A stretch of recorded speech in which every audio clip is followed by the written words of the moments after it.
This thing is so big and so comfortable. I love it. I've been missing out my whole life. I now see why the big SUV craze has been kind of on fire since the 90s. This was one of the pioneers. This was 1995. And at the time, this is the biggest of the big SUVs you could get. Suburban is actually the longest running nameplate currently available in America. It's been going on continuously for over 70, 80 years, somewhere around there. And I'm sure you've heard that by now. I got this Suburban for 2,000 bucks, which is really cheap. And amazingly, it's almost rust-free. And from something that was born in Janesville, Wisconsin, that's where this thing was made, and kept around the Midwest its whole life between Wisconsin and Illinois. It's pretty remarkable that this thing doesn't have cancerous rust along the whole sides and back of the vehicle. I will show you where it does have rust in a little bit, but this is pretty good looking for a 90s Suburban in general, as well as for $2,000. But of course, how bad could it be? Well, let's take a look and I'll show you everything wrong with my 1995 $2,000 Chevy Suburban. So, starting with the driveline, as you could probably see in the intro, this thing drives great. It shifts great, it sounds great, it has adequate power. The gas mileage is, well, bad because it's a big Suburban, but it's where it should be. And it runs really nice. So you can see it idles nice and quiet, like it should be. Even has a stock exhaust, which does sound nice, but as you can see, it's in good shape. You can see even the big frame down there is in good shape, and everything's solid. No suspension issues. So overall, for 2,000 bucks and a almost 30-year-old Suburban, definitely not bad considering the bones of this thing are great. What was actually wrong? So it's definitely not perfect. That would be obscene to have a $2,000 truck in perfect shape. So let's get into everything that's actually wrong, what you get for 2,000 bucks. Let's take a look. So first, you'll notice pretty much the only problem on the whole body is right here. You'll see the gap is a little high here, and you'll see that it does have a dent right here. So previous owner said that a tree branch fell off a tree while it was parked and knocked it right there. And that's pretty believable considering it's the same on this side as well. So the hood still sits decent, still shuts, functions like it should, but you know what? It didn't really mess up the paint, so not a huge deal for me right now. See, the front looked good and put together. Now, another thing that really bothers me, I'll get straight to it. The tires. This has the stock tires up front. And as you can see, these are 245 75/16s. That's what they should be. But of course, in back, the elderly lady that replaced these before put 225 75s in back. So these are very skinny and they're very short. So they don't match the front, which isn't the best scenario on a four-wheel drive. And they look kind of goofy compared to the ones up there. So those will definitely be replaced immediately. It's kind of a shame because she had all the records of maintenance on this and they were replaced last year. So they're new tires, but they're not the right ones. So unfortunately, that will be a waste. We move on to the only rusty spot on the vehicle is the bottom of the tailgate. It does have a little bit of rust, but not too bad. And of course, the back bumper, honestly, could use a new bumper. It does have two kind of holes in it right here. So not bad for the whole vehicle for 2,000 bucks in salty, horrible Illinois. So can't really complain. Towing Unit back here is in good shape though. You got plugins right here, pretty cool, as you can see, and pretty nice. The rear wiper works. Now, the interior is also in very good shape. They have an aftermarket console here.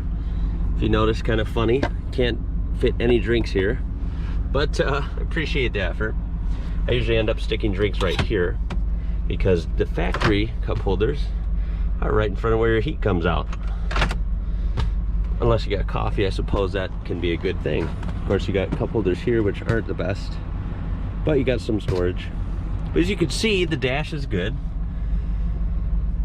All the controls work, the heat works, radio works, but the clock on the radio doesn't work. So someday may need a new factory head unit for the radio. Luckily, these trucks you can find parts just about anywhere, so I will probably replace that eventually. It's not a big deal at the moment, but you can get those actually on Amazon, basically factory ones like that, for about $100, so it's not too bad.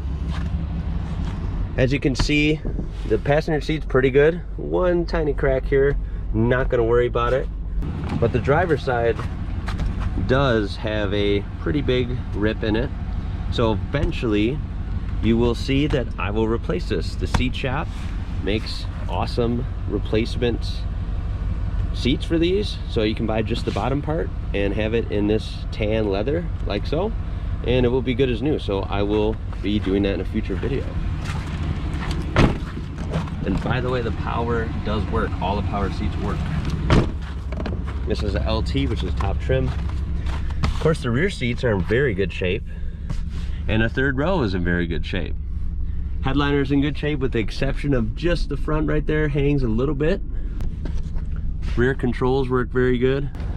The biggest thing of the interior that doesn't work, all these work. Like I said, shifter, headlights, horn works. Biggest thing is, you notice A, power mirrors are missing, the control is missing here, and B, these locks don't work. You hear it makes a noise, but it doesn't do shit. So this door locks, but kind of ghetto. You got to lock it from over there. The key fob's finicky. So basically, moral of the story is, safe as bad as you got to manually lock all the doors. They do lock and unlock, but it takes a little more effort. So I like how it has the open window with a truck tailgate. Awesome tailgate vehicle.